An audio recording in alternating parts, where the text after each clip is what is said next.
Welcome, viewers, to the Insight Interviews podcast, which is an enlightening series of academic discussions taking a deeper dive on a variety of unique topics. After this episode is finished, be sure to check out the previous ones on YouTube or your favorite podcast platform. Today, we are pleased to have our guest, Dr. Aun Hasan Ali, who is an assistant professor in the Department of Religious Studies at CU Boulder. He received his PhD from McGill University's Institute of Islamic Studies. His research centers on Islamic intellectual history, and he is the author of two forthcoming books, The School of Hillah and the Emergence of Twelver Shīʿism, Social Networks, and the Concept of Tradition. I should mention this book is already published with Bloomsbury Press. And the concept of tradition and why hadith matter, the evidentiary value of hadith in Imāmī law from the 7th to the 11th century or 13th to the 17th century of the Common Era. This book is forthcoming and co-authored with Hasan Ansari. His recent publications include the canonization of Nahj al-Balagha between Ḥillah and Najaf, al-Sistani, and the iconic authority of the Maraja, or The Rational Turn in Imamism Revisited, and some notes on the history of the categorization of Imāmī hadith. In addition to intellectual history, Ali maintains an interest in Urdu and Persian literature. Occasionally, he publishes short commentaries on the website Kirtas or Qalam. Thank you, Dr. Hasan Ali, for joining us today on this podcast to discuss your most recent book with Bloomsbury Abbey Taurus on the School of Hillah. I read the book and I was so interested in it because since Kohlberg's work on Ibn Tawus and a little bit written by, I think, Afsaruddin, right? There isn't that much written about the scholars of this particular period or the scholars who hail from what is known as the School of Hillah. And I really found your work to be refreshing and something unique in the field of Shi'i studies in particular. So thank you for joining us. Thanks very much for inviting me. It's a pleasure. It's a pleasure to be with you. So let's get right into it. Out of all the subjects that you could have chosen to have written about, any number of subjects, what prompted you to write a book on the School of Hillah? So as a graduate student, I noticed how the Iranian Revolution of 1979 shaped scholarship on Imamism. So much of the scholarship, it focused on two related issues that spoke directly to the revolution. The first is the imamate, and the second is the authority of jurists. Obviously the imamate is essential to imamism, but scholars gravitated towards an authoritarian interpretation of the institution. And similarly, the authority of jurists, it's also essential, but wasn't contextualized properly. So in my view, the authority of jurists should really be viewed as the product of discursive constraints that ebb and flow with the passage of time.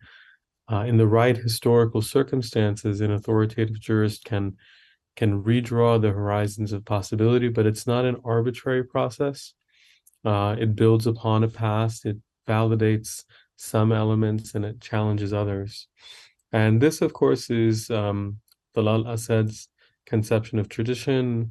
And I was drawn to it because speaking both descriptively and prescriptively, I don't think that authority by itself is an adequate account of imamism. So when a jurist, for instance, endorses one of several possibilities on any issue, they believe that it's better in some respect, which implies the existence of a standard against which one's claim can be measured. Mm-hmm. But neither the significance of texts nor the methodologies employed to read texts are stable. So the standard itself is dynamic. It emerges in a discursive field. And I don't think that any list of essential doctrines or methods of inference can account for the fluidity of tradition, which is fundamentally a system of dispersion, to borrow Foucault's term. So what started me on this path is a deeply personal question: what is Imamism?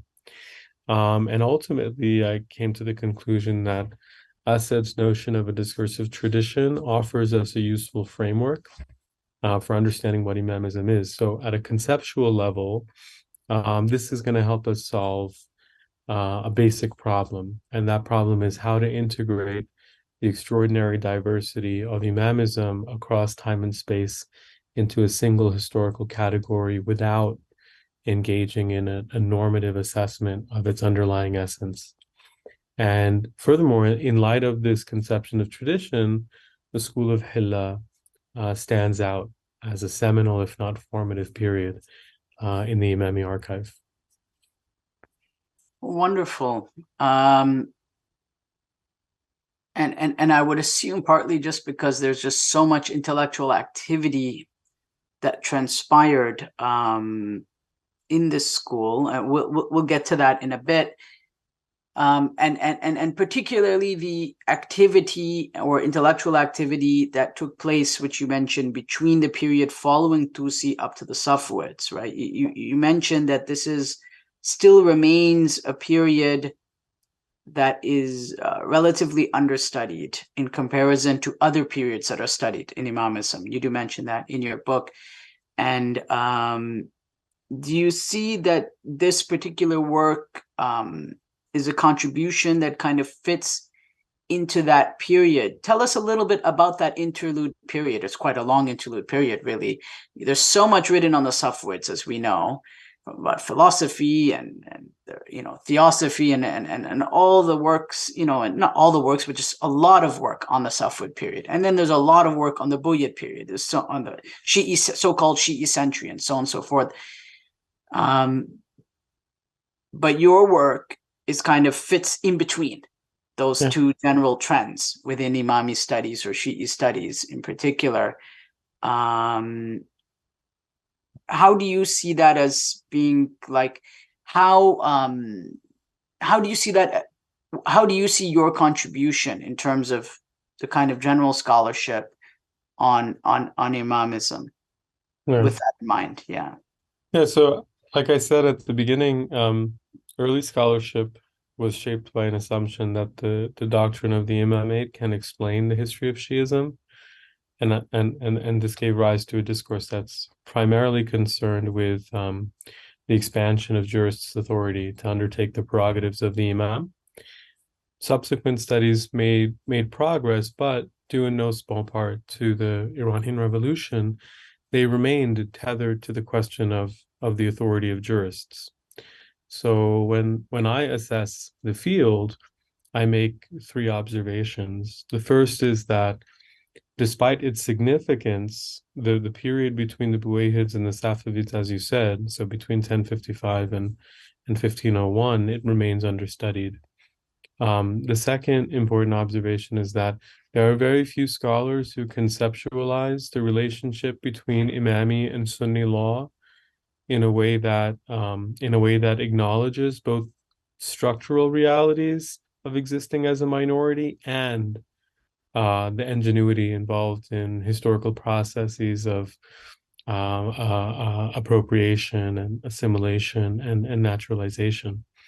And then the third point is that a kind of disproportionate concern with the authority of jurists on the one hand and socio-political history on the other hand has really obscured the fact that legal discourse imposes its own logic.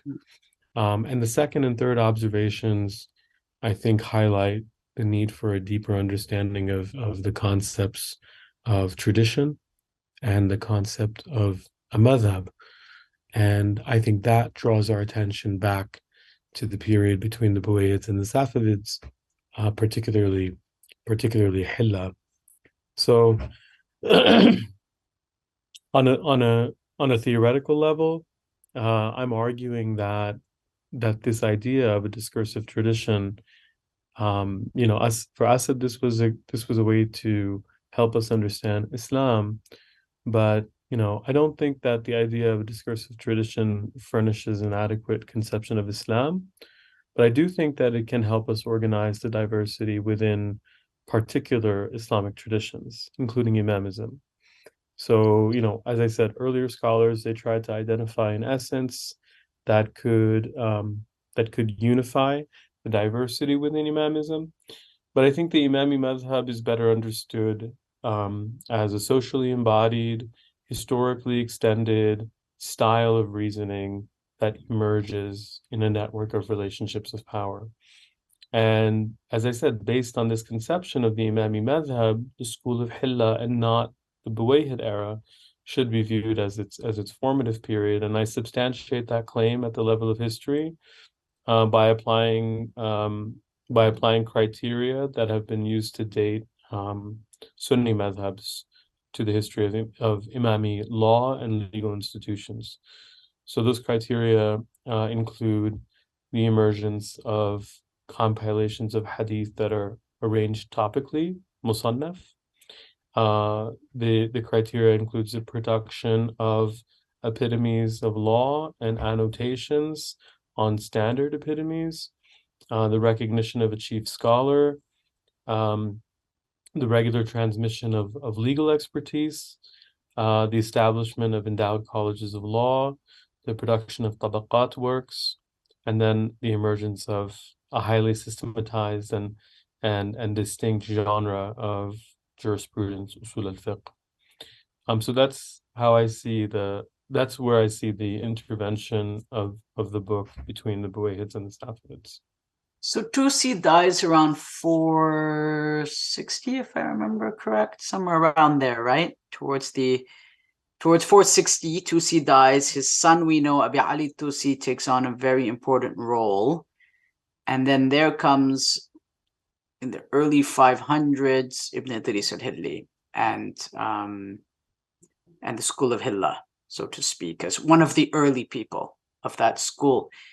Can you tell us a little bit about this shift, or was there even a shift from al-Ghari, or what was now known as Najaf, to Ḥillah? So we can kind of try to imagine how this would have worked. So Tusi moves from Baghdad to further south towards al-Ghari. He has students there, we know, numerous students, and who he gave ijazas to. His son kind of takes the mantle after him.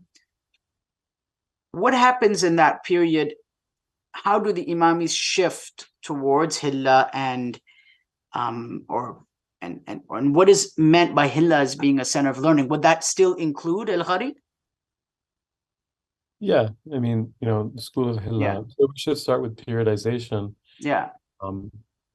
So the idea or the notion of a School of Hillah obviously presumes a schema for the periodization of the history of Imami law, and there are different approaches to the periodization of this history. So think of, for instance, Bughiyat al-Mu'ad of Sayyid Hasan al-Sadr, rahmatullahi ta'ala alayh, Sayyid Sistani's al-Rafid fi ilm al-Usul, and then Sayyid Mudarris's introduction to Shi'i law. Those are all different approaches to periodization. The approach that I take in this book highlights successive geopolitical centers of Imami legal scholarship. And there's two reasons for that. The first is that the parameters of my study are defined by one such center. And the second is that each of these centers, each center provides scholars with a unique set of opportunities and also constraints that shape the development of tradition. And that's important because there's another way in which my work might advance our understanding of Imami tradition. So if the writings of the scholars of Ḥillah are formative, then the historical context in which they're written is part of the formation of Imami tradition. And that's because every serious utterance has a point. or an illocutionary force. And in addition to its propositional significance or its locutionary meaning. And it's that moment of pure historical contingency that determines the illocutionary force of text that cause a certain range of issues to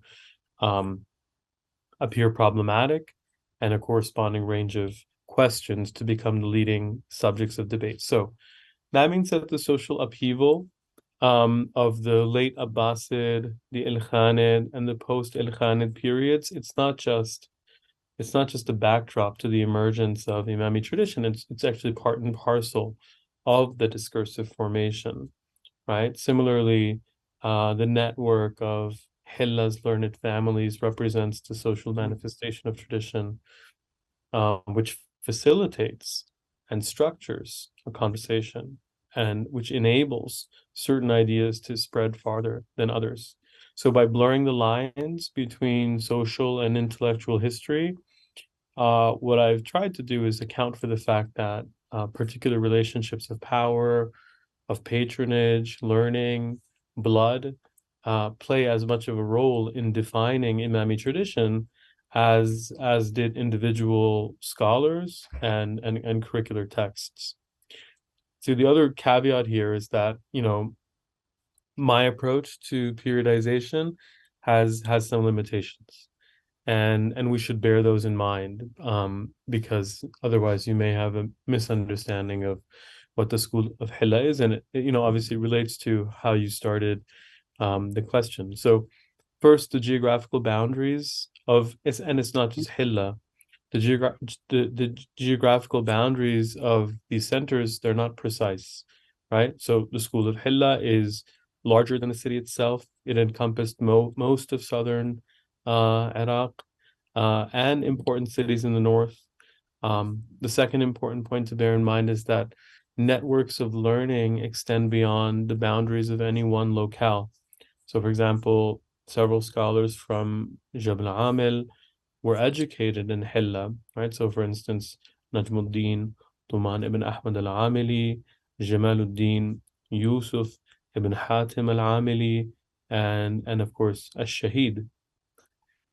The third important point is that there may be significant concurrent developments in more than one locale. So, for example, although it's sensible to mark the end of the School of Ḥillah and the beginning of the School of Jabal Amil with the execution of al-Shahīd in 1384, that's going to exclude al-Fadil al-Miqdad, and it's also going to exclude Ibn Fahd, who die in 1423 and 1437 respectively. But, despite the fact that these three limitations blur the lines between historical periods, there's still a critical mass of scholarly activity associated with identifiable geopolitical centers to justify the periodization that underlies my work. So throughout most of the 12th to the 14th centuries, Ḥillah was the unmistakable center of Imāmī scholarship. And outstanding and landmark works were written in practically every field of classical Islamic scholarship, and many of those works are still studied today in centers of Imāmī learning. So that's a long way of saying that, yes, it did include most of the South. Wonderful.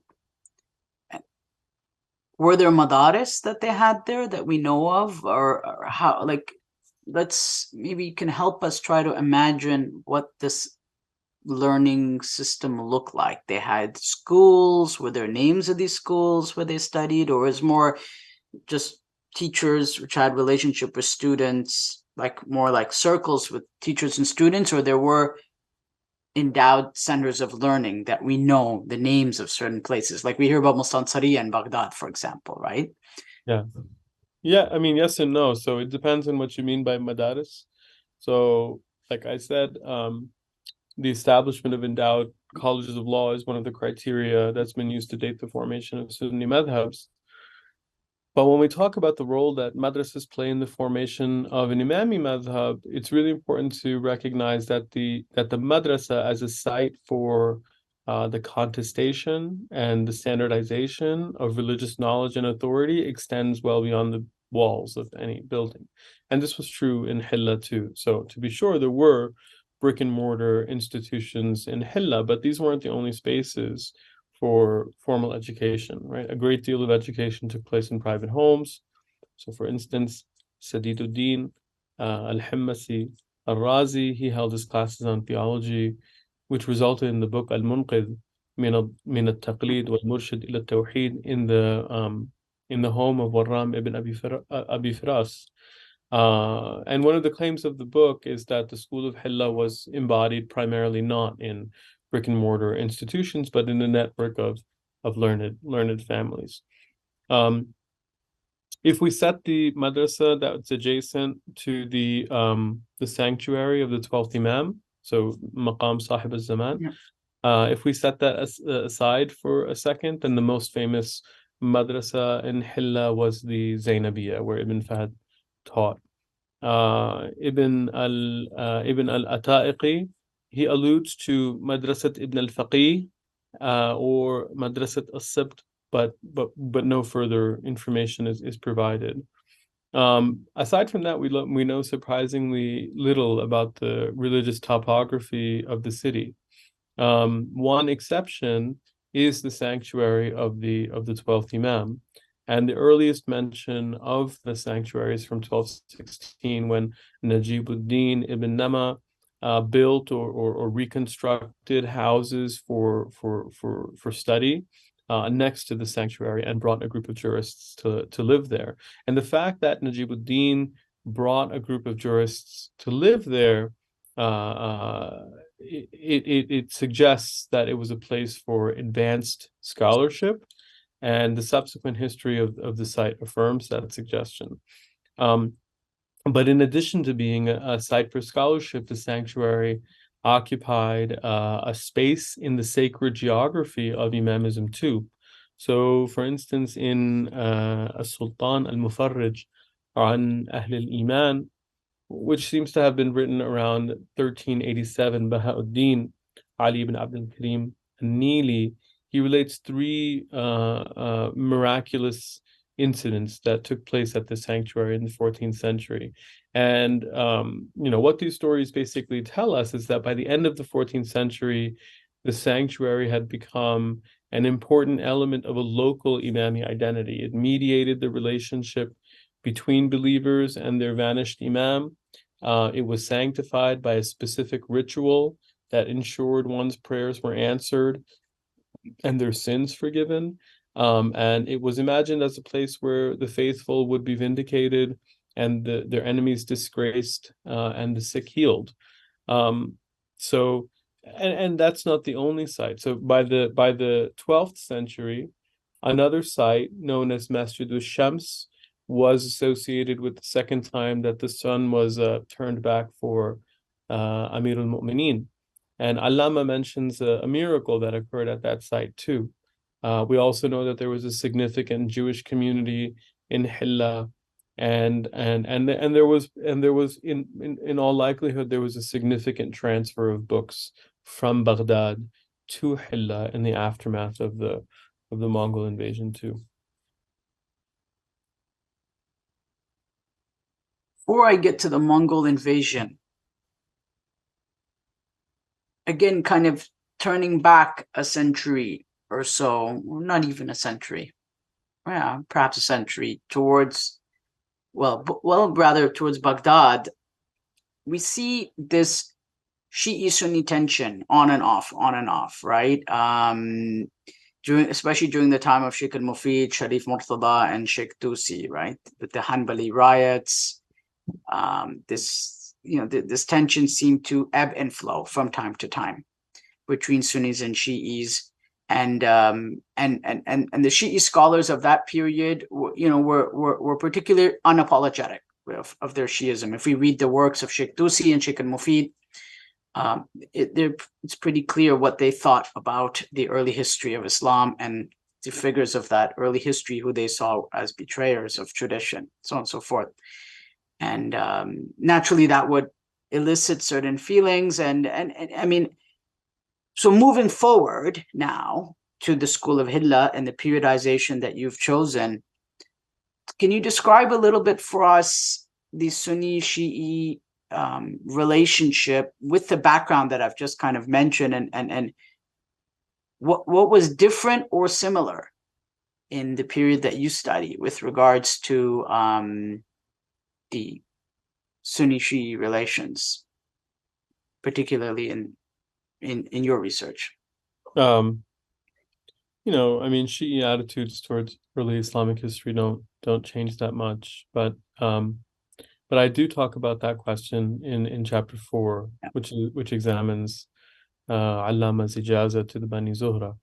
So first, I should say that I take the view that the ijāza is primarily a literary artifact, the site for the construction of identity and authority. Insofar as it contains valuable information about the actual transmission of knowledge, these cases are exceptions that prove the rule. And as a literary artifact, one of its primary functions is to construct and preserve a particular memory of the scholarly tradition for the community. So the authorities, the anecdotes, the texts that are mentioned in the ijāza, they furnish us with important insights into how the School of Hillah idealized what I called a distinct style of reasoning embedded in tradition. And key among these insights is an understanding of how Imamism was imagined vis-a-vis the Sunni majority. And based on the fact that the ijāza includes a wide selection of Sunni and Mu'tazili material, I argue that al-Allāma sought to represent himself as a Muslim authority and not simply an Imami authority. And in stark contrast to the parochial and sectarian image that we find in much of the scholarship on Imamism, the identity that's memorialized in this text reflects the aspirations of a minority that refused to be marginalized. And I think that this universalistic voice is one of the School of Hillah's most important contributions to Imami tradition. So, for example, the ijāza authorizes the transmission of everything that Shamsuddin al-Kishi wrote in the rational and transmitted sciences, everything he read, everything he transmitted, and everything that he was given permission to transmit. And after describing him as one of the best Shafi'i scholars and one of the fairest people when it came to discussion, Allāma says, and this is a quote, he says, "I was reading with him and I would raise objections sometimes. He would think, then answer sometimes, and other times he would say, 'So that we may think about this, ask me this question again later.' So I would ask again 1, 2, and 3 days later. Sometimes he would answer, and sometimes he would say, 'I cannot answer this.'" Now, al-Kishi was a formidable scholar, and the anecdote gives us the impression of a cordial relationship between the two. Similarly, Allāma describes Izz-ad-Din al-Faruqi al-Wasati as a virtuous man from among the jurists of the Sunnis and their scholars, and he describes Taqiyuddin ibn as-Sabbagh al-Kufi as a virtuous person from among the Hanafi jurists in Kufa. So Allāma's descriptions of his Sunni teachers project an image that is far from sectarian. And there's another good example in Ibn Abil Hadid's commentary on Nahj al-Balagha. He tells us that he was with Safiyuddin Muhammad ibn Ma'ad al-Musawi, who's an Imami, in his home in Baghdad, and Ibn al-Baqillani was there too, Ibn al-Baqillani was there too. So Safiyuddin and Ibn al-Baqillani were reading hadith from al-Tabari's history. And one of these hadith was a report in which Hazrat Aisha says, "Had I taken upon myself that which I turned my back on, no one but the Prophet's wives would have washed his body."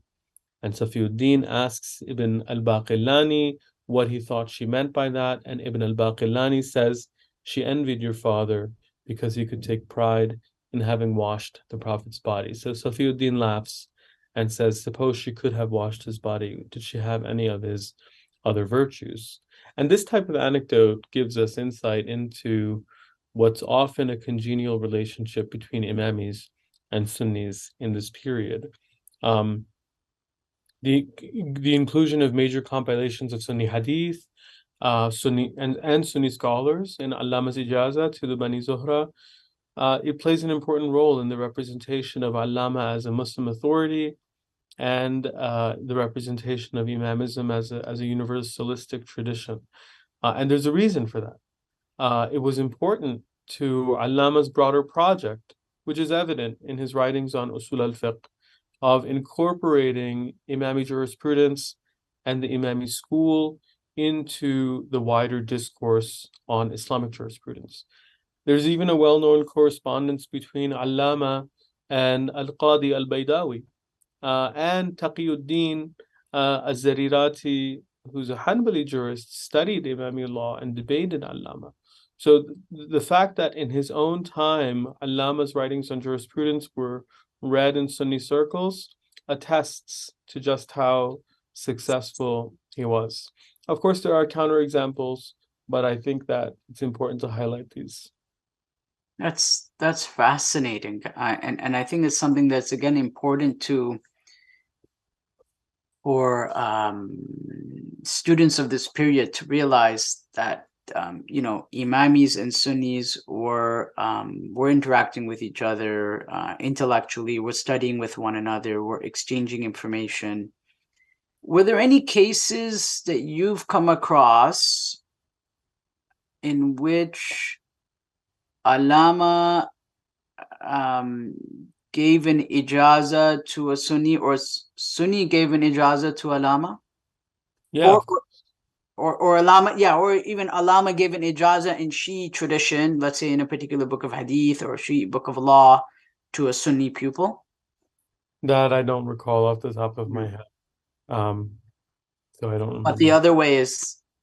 Well, I mean, ʻAllāma authorizes in his ijāza to the Banī Zuhra many Sunni books. Yeah, which would mean he would have received those ijazat, presumably from the Sunni scholars that he studied. Whether he actually received the ijāza is a different question, but certainly that's how it's represented in the ijāza. In the ijāza. What about socially? Do we know anything about the social history at that time between Sunnis and Shi'is? Any kind of social interactions between the two communities, either peaceful or contentious? Yeah, of course. I mean, the book has many examples of, as I said, Sunnis and Shi'is studying together. I mean, of course, I was focused primarily on the transmission of knowledge. So, my examples are all drawn from that. Yeah, there were riots right before the Mongol invasion. There's some indication that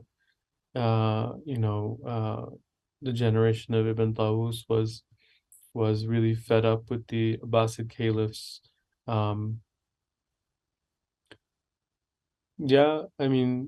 So there is some evidence of Shiites welcoming the Mongols because they felt that their situation would be improved, and it was improved after the Mongol invasion. Yeah. Interesting. And let's move on now to you've mentioned a few names as we've gone along, right? Ibn Nama, al-al-Ḥillī, Himasir Razi, and others. Let's discuss a little bit more about the prominent families of Ḥillah, or those who take the last name al-Ḥillī. It's something that people quite commonly see, al-Ḥillī. So during that time, can you shed a little bit more light upon some particular families that you wrote about in this book? Of course, there are so many. We've talked quite a bit about al-Ḥillī. So why don't we kind of discuss another particular scholar that you felt was of significance, or I mean, they're all significant, but someone else who you would kind of choose to be representative of the intellectual development of that period, in addition to ʻAllāma. I mean, there's so many and expertise is concentrated in particular types of expertise is concentrated in particular families. And yeah, I mean, in addition to the family of ʻAllāma, which is the family of Mutahhar, and the family of Taus, there's the family of Nama, which includes Najmuddin and Najibuddin ibn Nama. There's the family of Sa'id al-Hudhali, which includes al-Muhaqqiq and Yahya ibn Sa'id. There's the family of Fikhar, which includes Fikhar ibn Ma'ad al-Musawi and his son Abd al-Hamid. The family of Mu'ayya, which includes Tajuddin ibn Mu'ayya. And the family of Rafi', which includes Safiuddin Muhammad ibn Ma'ad al-Musawi. And there's others too that I mentioned in the book. But, that chapter of the book, which is one of the most detailed parts of the book, what I was trying to do is extend my analysis of the formation of an Imāmī madhab by examining a key aspect of the idea of a discursive tradition, which is social embodiment. So earlier scholars had, as I said, they argued that the establishment of endowed colleges of law was essential to the emergence of Sunni madhabs. And really my central claim in that chapter is that the School of Hillah was embodied primarily not in brick and mortar institutions, but in a network of families, and that network structured the transmission of knowledge. What I said is that the great families of Ḥillah were bound together in a web of relationships of learning, right? In several cases, the relationship between two families endured beyond one generation, right? So, for example, Najibuddin ibn Nama's students included Yusuf ibn al-Mutahhar, and Najmuddin ibn Nama's students included al-Allāma. Of course, both are father and son. So what that suggests is that these weren't just expedient ties that were formed to facilitate the transmission of knowledge and authority. They were indicative of a stable network as the grounds for a conversation across time and space and across genres of scholarship. And the network also provided logistical support, right? Because logistical support is needed to spread certain ideas and marginalize others. And this is evident in the way that Fakhr al-Muhaqqiqin spread his father's legacy. That's so interesting. And again, I think about Sayyid ibn Taus and his library, and and Kohlberg's very important work in this regard. Clearly, he had a lot of books. He had himself written a lot of different books in different subjects, particularly in supplication he was very interested in, and in other subjects. And he had a lot of books. He had a large collection of books. Expanding beyond that, the books that were available to the scholars of that period, if Ibn Tawus had such a substantial collection of texts that he was drawing upon, some of them very early, as Kohlberg tells us, some works that were very early, and he had large collections of them. Moving beyond Ibn Tawus, what do we know about the written materials or the libraries of that period? Again, I'm thinking about the time of Sharif Murtada, Sheikh Tusi, right? We know that there was a very large library that they were drawing upon in Baghdad. They had very important sources that they were drawing upon. Early sources, the library was burned. Now coming to the School of Hillah, in terms of written materials, libraries, in your research, and of course you've been working on this for so many years, Can you maybe shed a little bit of light upon this? That's Come hard. across any references or anything of that case? Yeah, sure. Naṣir Tusi comes back to Baghdad to collect books for his library. Obviously, Ibn Tawus's library. But the problem is that, when you have a citation from a book, how do you know where the citation came from? Whether it came from another source that quotes it or something else. We know, for instance, that the copies of some of the Rijal works that ʿAllāma used to write Khulasa were, very good copies. They were pristine copies. Um, we can say something like that, but if you're tracing quotations in books and trying to reconstruct a library that way, that's difficult. Because again, how do you know from where that person quotes that source? Unless he says, I have the nuskha with me or something like that, unless he says something explicit, right?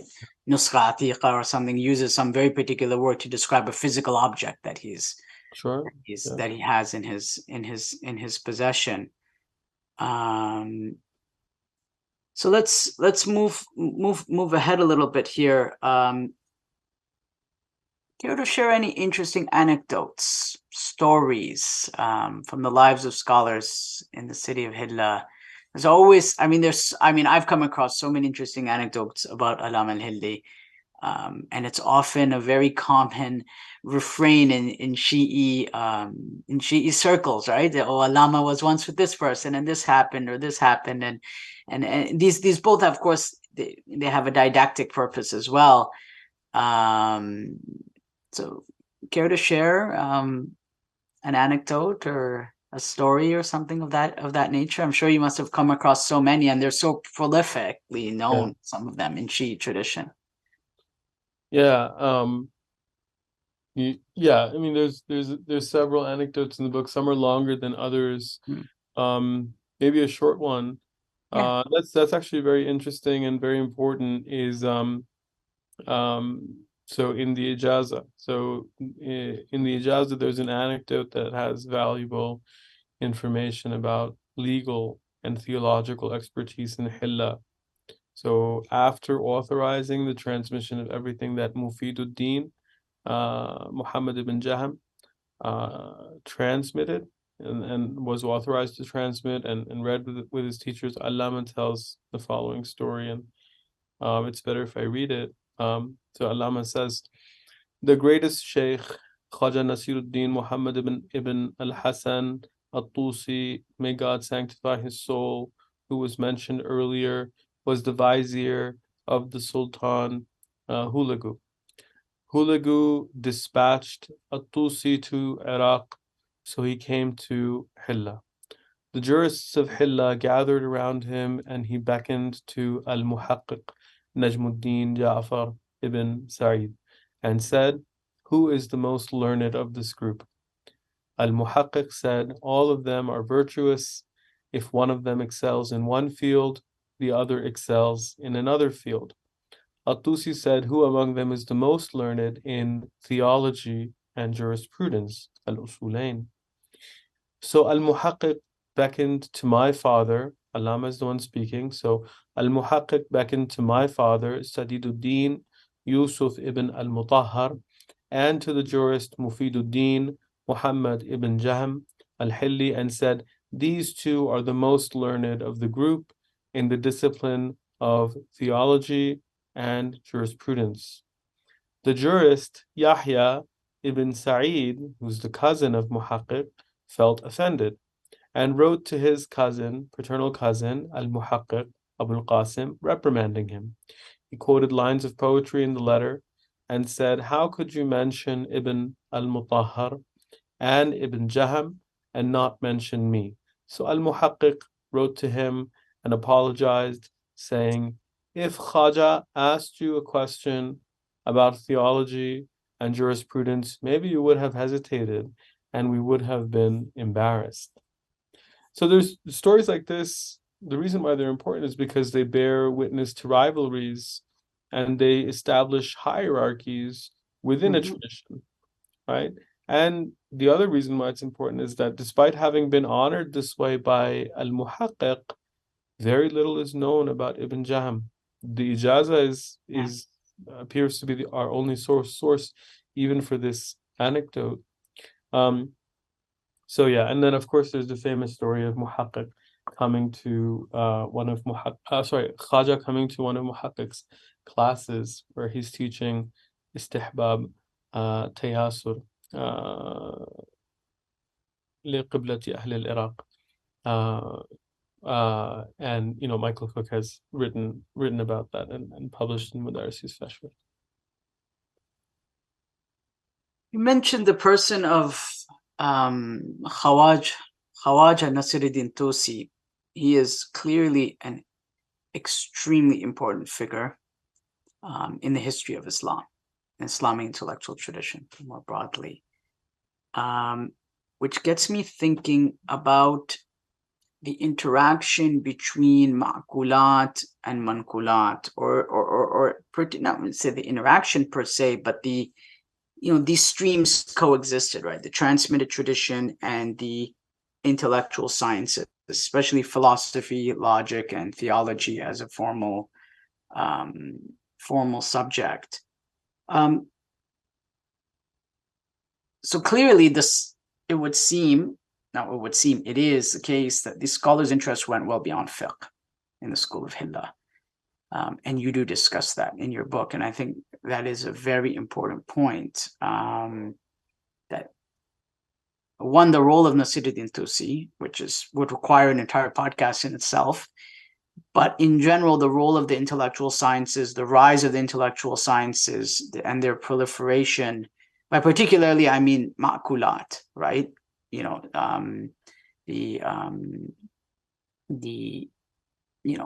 role of philosophy and theology in that period, in that particular period. Do you want to shed a little bit of light on that? Yeah, sure. So the first thing is that again, in the ijāza to the Banī Zuhra, ʿAllāma describes Khaja Nasiruddin as the best of the people of his time in the rational and transmitted sciences, and as the author of many writings on the philosophical sciences and the directives of the Sharia according to the madhab of the Imāmīs. Now, Tusi was an outstanding scholar, but he's not known for his contributions to Imāmī law or to the other transmitted sciences. Additionally, most of the authorities ʿAllāma mentioned for the rational sciences, they were Sunni.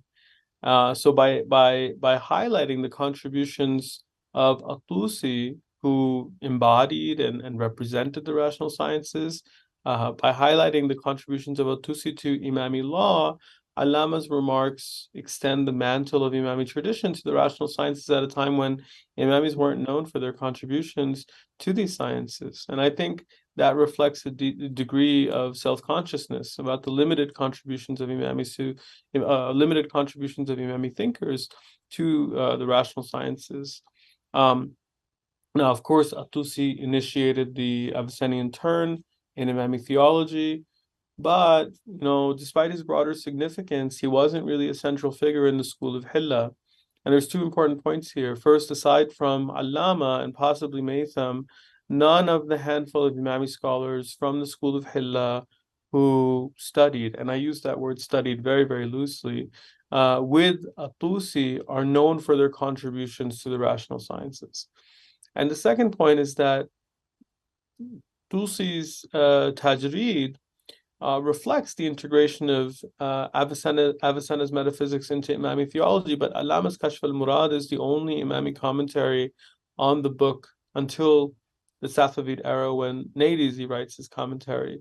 So with respect to the School of Hillah, Tusi's primary significance lies in how Imāmi scholars, including ʿAllāma, sought to appropriate the intellectual authority of al-Ṭūsī and by extension Avicenna for the cause of Imāmism. Philosophy in general, it wasn't hugely important in Ḥillah. But the case of Maytham is interesting because in Qawaid al-Maram, which is only the second book that he wrote in Iraq. Maytham was closer to the mutakallimun. But by the time he wrote Sharh Mi'at Kalima, he had moved closer to the philosophers in certain respects, which may speak to the intellectual climate of Iraq, or maybe his experience with Khaja Nasiruddin. Now, Maytham is also the first scholar to read Ibn Arabi's notion of the two seals of wilaya in light of Imāmī doctrine. So Ibn Arabi held that Jesus is the seal of al-wilaya al-amma, and he himself was the seal of al-wilaya al-khassa. Maytham held that Amir al-Mu'mineen is the former and the 12th Imam is the latter. So, you know, that's an important contribution to the Akbarian tradition. But of course, Haydar al-Amali's synthesis of the Akbarian or of Akbarianism and Imamism was more innovative. There's also emergent modes of Sufi piety in Ḥillah. So in At-Tahsīn fi Sifat al-Arifin, Ibn Fahd attempts to ground the practice of uzla in hadith. Logic. So with the exception of ʻAllāma, there's little evidence that the scholars of Ḥillah took a significant interest in logic. Most of ʻAllāma's writings on logic were commentaries on the works of his predecessors, but he made some original contributions too, including his typology of propositions. So you know, those are two important traditions, the Akbarian tradition, the Abyssinian tradition. Then there's also the school of Abul Hussein al-Basri, and the contributions of the school of Ḥillah to illuminationist philosophy, the philosophy of Suhrawardi. And I think the important point here is that, you know, to my mind, the school of Ḥillah's contributions to such diverse legacies furnishes some of the clearest evidence for my claim that that difference and disagreement lay at the heart of the formation of Imāmī tradition. But it's also true that a good deal of what scholars wrote about doctrine was fairly conventional and even unimpressive. So if you take Shahīd, for example, he wrote 5 works on theology.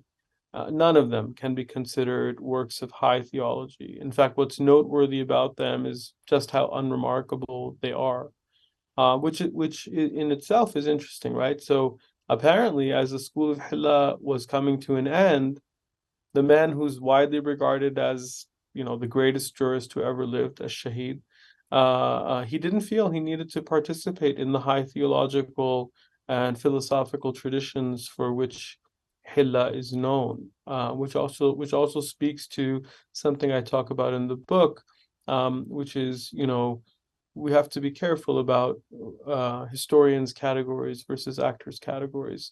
What's important to us may not be what's important to, you know, Ibn Tawus.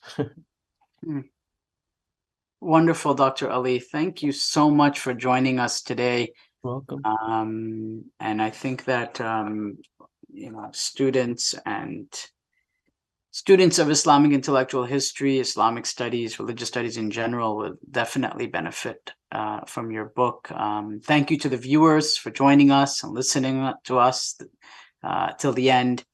You can visit our website, www.shiaresearch.ca. You can find us on social media, on YouTube. And if you enjoyed this conversation today, please do contribute to SRI to help us drive more quality content. And we look forward to seeing you all again in the future. Thank you very much.